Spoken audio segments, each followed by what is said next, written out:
မင်္ဂလာပါ Stone X မှာကျေးဇူးပါတယ်လူတိုင်းဒီဘာက Joker ဆိုတဲ့ Batman ရဲ့ villain ကိုသိကြတယ်လို့ငယ်ငယ်ကကြည့်ခဲ့ကြပူတဲ့ Jim Carrey ရဲ့ The Mask ရုပ်ရှင်ကြောင့်အစိမ်းရောင်ခက်ကြောင်ကြောင်မျက်နှာဖုံးစိမ်းကောင်ကြီးကိုလည်းမှတ်မိကြမှာပါအခုဗီဒီယိုမှာတော့ဖန်တီးခဲ့ဖူးသမျှထဲမှာအယူအနှမ်းဆုံးမှာဆိုတဲ့ character Joker ဒီဖန်တီးခဲ့ဖူးသမျှထဲမှာအယူအနှမ်းဆုံးမှာဆိုတဲ့ idea နဲ့ဖွဲ့စည်းထားတဲ့ဖန်တီးထားတဲ့ပစ္စည်း The Mask ကိုဝတ်ဆင်လိုက်တဲ့အခါမှာဘာတွေဆက်ဖြစ်လာမလဲဆိုတာကိုစိတ်ဝင်စားကြရဲဆိုရင်တော့ဗီဒီယိုလေးကိုဆုံးအောင်အထိကြည့်သွားပေးကြပါဦး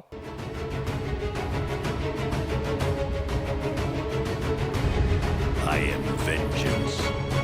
I am the night. I am Batman. Okay အခု comic ကို DC Comics ကထုတ်တာမဟုတ်ဘဲနဲ့ Dark Horse Comics ကနေပြီးတော့2000ခုနှစ်မှာ crossover အနေနဲ့ထုတ်ခဲ့တဲ့ comic ဖြစ်ပါတယ် comic အစကိုတော့ Joker နဲ့သူ့ရဲ့ crew တို့ဒီညတညမှာ Gotham မြို့ကြီးရဲ့ museum Gotham မြို့ကြီးရဲ့ပြတိုက်ကိုလာပြီးတော့ဖောက်ခွဲကြတာနဲ့စထားပါတယ်ဖြစ်ချင်တော့အဲ့ဒီပြတိုက်ထဲမှာအမှုပညာပစ္စည်းများဆိုတဲ့ section မှာဆိုရင် origin မသိအမည်မသိတဲ့ထူးဆန်းဖွယ်ရာမျက်နှာဖုံးတစ်ခုကလည်းရှိနေခဲ့ပါတယ် Joker ကဘာမေးခဲ့လဲဆိုတာကိုစဉ်းစားကြည့်တဲ့အခါမှာသူ့ရဲ့အင်ကြီးကမေးဘူးမထိုးတာဘူးဆိုတာကိုသတိထားမိရဲ့ Bat Harley ပြောတာကတော့ဘုံတွေထောင်နေရလို့မီးဘူးမတိုက်ထားမိတာဖြစ်ကြောင်းကိုပြန်ရှင်းပြလာခဲ့ပါတယ်။ Bat ရှိုးပဲ့တာကကိစ္စမရှိဘူး။ဖောက်ခွဲဖို့ကအဓိကဖြစ်တဲ့အတွက်လူဆိုးအဖွဲ့ကောဆိုပြီးတော့တပည့် snack ကိုမေးလိုက်တဲ့အချိန်မှာငနေကသူ့ရဲ့ဆရာလိုပဲကြောင်တောင်တောင်ကောင်ဖြစ်နေရဲ့။ museum ကိုချိန်ဖို့အတွက်မာထားတာကို Mausoleum ဆိုပြီးတော့မာပြောမိတာကြောင့်လူဆိုးအဖွဲ့တွေကလည်းနေရာမှာပြီးရောက်ကုန်ကြပြီးအခုနေရာကိုရောက်မလာတော့ဘူးဖြစ်ကုန်ကြပါတယ်။ But it's okay Joker ကရှိတာနဲ့ရအောင်ဖြစ်အောင်လုပ်တတ်တဲ့လူမျိုးပါ။ဒါတော့မှတပည့်ငကြောင်ကရောက်လာပြီးတော့ဘာလို့ကြားတိုက်ကိုမှပုံခွဲရတာလဲ။အထူးသဖြင့်မျက်နှာဖုံးတွေရှိနေတဲ့အမှုပညာနေရာကိုမှဘာလို့ပုံခွဲရတာလဲဆိုပြီးတော့မေးမြန်းခဲ့ပါတယ်။ Joker က first off ပထမဆုံးအနေနဲ့ရီရလို့ဆိုပြီးတော့အရင်ဆုံးရှင်းပြရဲ။ But like တခုကိုလည်းဖွင့်ပြလိုက်ပြီးတော့အောက်မှာရုပ်ထုကြီးတွေတမိုင်းဝင်ပစ္စည်းတွေကိုလေ့လာနေတဲ့ကလေးတွေအများကြီးကိုလည်းမြင်လိုက်ရပါတယ်။ Joker ရဲ့အကြံကဒီမျက်နှာဖုံးတွေအမှုပညာတွေကိုလည်းဖျက်ဆီးပြမယ်။အောက်မှာရှိနေတဲ့ကြောက်ရွံ့နဲ့အစင်တန်းမြင့်ပစ္စည်းတွေကိုလည်းဖျက်ဆီးပြမယ်။အထူးသဖြင့်ကတော့အဲ့ဒီအောက်မှာရှိနေတဲ့ကလေးတွေရဲ့အုံနောက်တွေကိုပောက်ကွဲမှုရဲ့တန်တိုတန်စားတွေဝင်မဲ့အစားအမှုပညာတွေစိုက်ဝင်သွားစေချင်တာဖြစ်တယ်ဆိုပြီးတော့ရီမောရင်းပြောလာခဲ့ပါတယ်။ဒီ comic က2000ခုနှစ်ကထွက်ခဲ့တာမို့လို့ပါအခုခေတ်ဆိုရင်တော့ကလေးတွေကိုတပ်ပြမယ်ဆိုတာနဲ့တင်စဉ်းစားရဖို့ကတော်တော်လေးခဲရင်ပါလိမ့်မယ်။ဆက်ပြီးအခုလို Joker ကရှင်းပြနေတဲ့အချိန်မှာတပည့်ငကြောင်ကမှန်ပေါင်တစ်ခုကိုဖွင့်ပြီးတော့အထဲထဲမှာရှိနေတဲ့ The Mask မျက်နှာဖုံးကိုထုတ်ယူလိုက်မိပါတယ်။ Joker ကပောက်ကွဲသွားတယ်။သူရောက်လာခဲ့တဲ့အကြံဒီခိုးဖို့ဝတ်ဖို့အတွက်မဟုတ်ဘူးဖောက်ခွဲဖို့အတွက်ဖြစ်နေတယ်ဆိုပြီးတော့ပြောနေတော့မှမျက်နှာဖုံးကိုရွှေ့လိုက်တာကြောင့်အလန်းတန်နေမိလာပြီးတော့ကလေးတွေကလည်းအဆောက်အဦတွေကနေပြီးတော့ထွက်ပြေးကုန်ကြပါတယ်။ပိုဆိုးတာကတော့ရဲတွေကပါချက်ချင်းရောက်လာခဲ့ပါတယ်။ Joker ကစိတ်ပြက်လက်ပြက်ဖြစ်နေတော့မှတပည့်ကထက်ရောက်လာပြန်ပြီးတော့အနည်းဆုံးတော့ငါတို့ဒီနေရာကိုဓမြတိုက်လို့ရတာပဲလေဆိုပြီးတော့ထပ်မံပြောလာခဲ့ပါတယ်ဒီအချိန်မှာတော့ Joker ကတကယ်ကိုဒေါသထွက်သွားခဲ့ပြီးအဲ့ဒီမျက်နှာဖုံးကိုမင်းရဲ့မျက်နှာမှာတ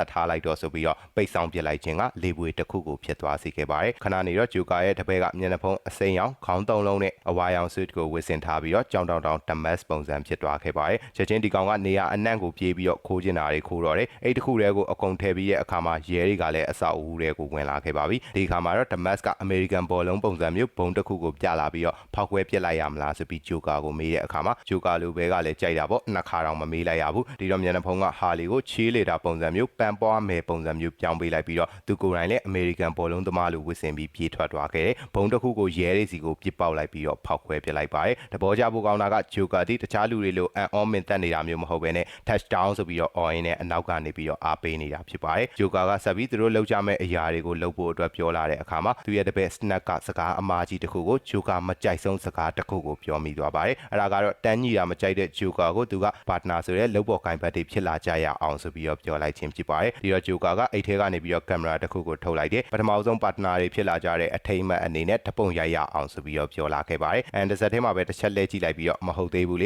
ေမျက်နှာဖုံးကြီးနဲ့ဆိုရင်ရှုပ်တယ်ငါရဲ့အမေကမှတ်မိမှာမဟုတ်ဘူးဆိုပြီးတော့ပြောလိုက်တဲ့အခါမှာတော့တပည့်ငကြောင်ကလည်းချက်ချင်းပဲပေးဖို့အတွက်မျက်နှာဖုံးကိုချွတ်ပစ်လိုက်ပါတယ် Joker ဒီကင်မရာခလုတ်ကိုတစ်ချက်နှိပ်လိုက်တဲ့အချိန်မှာတော့ကြည်စံတစ်ခုသာထွက်လာခဲ့ပြီးတော့ Snack ကိုထိမှန်သွားခဲ့ပါတယ်ဒီကောင်ကိုရေအိုးတစ်ခုနဲ့ပိတ်ပေါက်ပစ်လိုက်ပြီးတော့ပဒင်ပေါက်ကနေပြီးတော့ပစ်ချလိုက်ပါတယ်ပြုတ်ကျလာတဲ့ Snack ကို crime scene စီကိုရောက်လာတဲ့ Batman ကအမြန်ဖမ်းကင်နိုင်လိုက်ပေမဲ့အသက်ကိုတော့မကင်နိုင်ခဲ့ပါဘူး Batman ကအထဲကိုဝင်ချလာတဲ့အခါမှာတော့ Joker ကခြေတလန်းတာနေခဲ့ပါပြီအစွမ်းနေရလာနိုင်နေဆိုတာကိုသိတဲ့မျက်နှာဖုံးကိုကောက်ဆွတ်လိုက်ပြီးတော့လေပွေဖြစ်သွားပြန်ပါတယ် and next နောက်တစ်မျက်နှာမှာတော့ Joker ကအဝါရောင်ဝစ်စုံမျက်နှာဖုံးအစိမ်းနဲ့အတူ Joker က The Mask ဖြစ်သွားခဲ့ပါပြီ but တခုခုတော့လူနေသေးတယ်လို့ဆိုရင် နဲ့မှန်တစ်ခုကိုကောက်ထုတ်လိုက်တယ်နှက်ခမ်းနီထူထူလေးကိုစိုးပစ်လိုက်ပါတယ်ဘတ်အဲ့ဒီအချိန်အဲ့ဒီနှက်ခမ်းကိုပဲဘတ်မန်ကချက်ချင်းတွားကျိုးအောင်ထိုးပစ်လိုက်ပါတယ်ပြီးတော့ဂျိုကာကပြန်ထလာရင်းနဲ့ဟာဟာဟာဆိုပြီးတော့ရီလိုက်ချင်းကပါဇက်ကနေပြီးတော့ကြောက်တုံးကြီးတွေကဟာဟာဟာဆိုပြီးတော့စကလုံးတွေအတိုင်းထွက်လာခဲ့တယ်ဘတ်မန်ကိုထိမှန်သွားခဲ့ပါတယ်ဒီလောက်နဲ့ဂျိုကာကမရက်သေးဘူးဟာလီကိုပန်းပွားမယ်ချေးလေတာလိုမျိုးအော်ခိုင်းပြီးတော့ဘတ်မန်ကိုအကြိမ်ကြိမ်ရိုက်နှက်ပါတော့တယ်အဆုံးသတ်မှာဂျိုကာဆိုတဲ့စကလုံးအဆုံးမှာတော့ဘတ်မန်ဒီမောက်ရက်လဲသွားခဲ့ပြီးဂျိုကာနဲ့ဒမတ်ကပေါင်းပြီးတော့အမောက်တိတ်တာကိုခံလိုက်ရပါပြီဘတ်မန်ကိုယ်တိုင်ကအခြေအနေဆိုးမှန်ကိုတီလို့ရှိရနေရာကနေပြီးတော့ကားစီပြီးထွက်ပြေးလာခဲ့ရပါတယ်ဒါတောင်ဂျိုကာကမကျေနပ်သေးဘူးသူ့ရဲ့ပါဝါအတစ်တွေနဲ့အတူလေရင်ပြန်တစ်ခုကိုဖန်ဆင်းလိုက်ပြီးတော့ဘတ်မန်ရဲ့အနောက်ကိုပြန်လိုက်လာခဲ့တယ်လိုက်လံပစ်ခတ်ခြင်းကနောက်ဆုံးဘတ်မန်ကိုတရားပေါ်ကနေပြီးတော့ပြုတ်ကျသွားအောင်လုပ်ပစ်လိုက်ပြီး issue 1ကိုအဆုံးသတ်သွားခဲ့ပါတယ်ဘတ်မန်တယောက်ကလည်းဂျိုကာကိုအနိုင်ကျင့်ခဲ့သည်မြအခုဒမတ်နဲ့တွေ့မှာပဲကောင်းကောင်းကြီးလူလိမ့်အောင်ခံလိုက်ရပါတယ်အားလုံးလည်းကြကြလိမ့်မယ်လို့ထင်ပါတယ်အခု comic ဒီ issue number 4အထိ၄ပိုက်တာထွက်ထားတဲ့ comic အတူလေးဖြစ်ပါတယ် free ဖတ်ရှုနိုင်မဲ့ link ကိုလည်း comment မှာချပေးထားပါတယ်